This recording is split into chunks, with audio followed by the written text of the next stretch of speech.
criminal gangs. These are criminal gangs. And I am very, very personally offended by the lack of cooperation on the part of Professor Kindiki when this committee wanted him to help the committee to have witnesses appear before them. Mr. Speaker, it was unfortunate that the professor of law said he was going to speak for the witnesses. Since when? Since when did a minister speak for a criminal? Since when did a minister have privileged information that he could give to a serious committee like this one?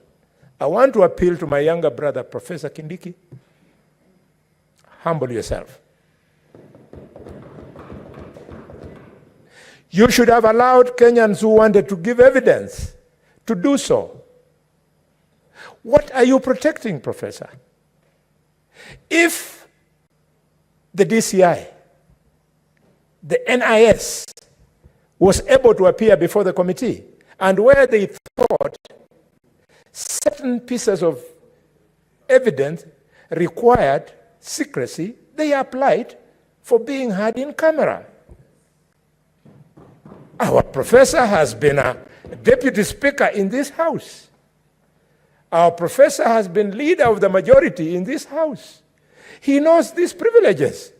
Or was he deliberately trying to frustrate the committee of the Parliament of the Republic of Kenya? Your Excellency, President William Samoei Ruto, we are going to help you to get rid of non-functional ministers who are for anything else as good as dead wood. Mr. Speaker, why would a minister make it difficult for a committee of Parliament to deliver? Oh, when I think about the grief in Kakamega, in the villages of Mumias, in the villages of Ikolomani, in the villages of Shinyalu, in the villages of our community, when we learned that our teachers, some of our teachers had died in Shakahola, I have no kind words for anybody who shielded the exposure of these criminals. Mr. Speaker, in this elaborate report,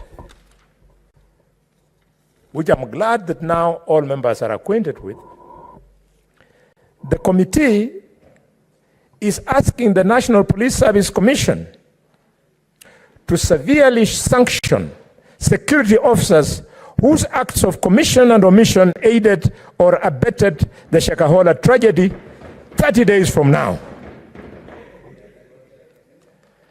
Mr. Speaker, so that it remains evidently clear to the Republic of Kenya that civil servants, senior security officers, they drink and dine on the blood of the poor.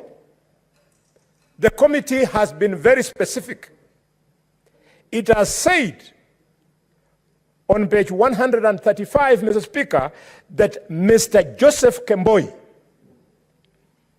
the senior superintendent of police,